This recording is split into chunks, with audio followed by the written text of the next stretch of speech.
So when I'm here in the correct positioning of my feet and I try to attack the footlock, if a fifth can't reach my collar and arms and stuff like this, usually what he does, he takes both of his hands on the inside of his knee and he pulls it up to relieve the pressure from his foot.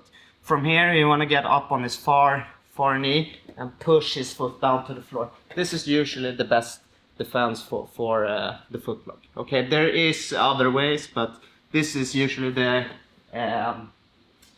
reaction I face the most. Okay, so when a fifth's doing this, he starts opening up my legs like this. What I like to do is push my leg all the way through, so I can really like open my knee up and put my heel to the floor.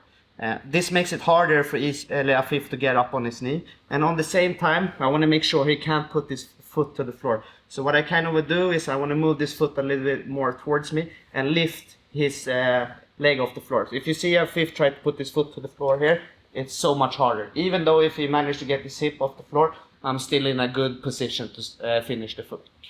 Remember what we said in the other video, or just previously, is a lot about like the wrist, the flicking of the wrist. So when I'm here, I have a good position with my thumb and wrist and everything. But when a fifth starts moving in towards the middle,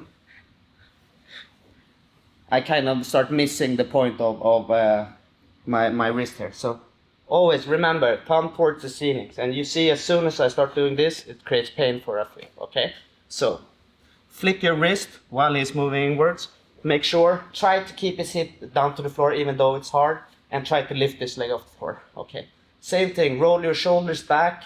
Make sure the bony part of your wrist is towards his ankle, and try to connect your elbow towards your ribs. Okay, if he managed to push his leg in even further in this kind of stuff, you can make the shotgun grip and put this leg out a little bit more. Make sure everything is tight.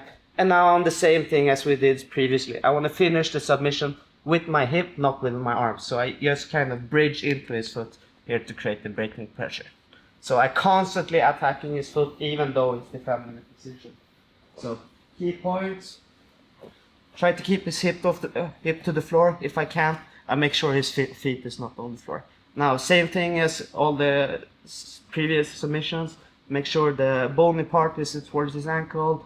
Connect your elbow towards your ribs. Roll your shoulder back. And if I need to, I make sure to push his leg out a little bit further more. And I finish the submission by using my hip, not my arms. Like this.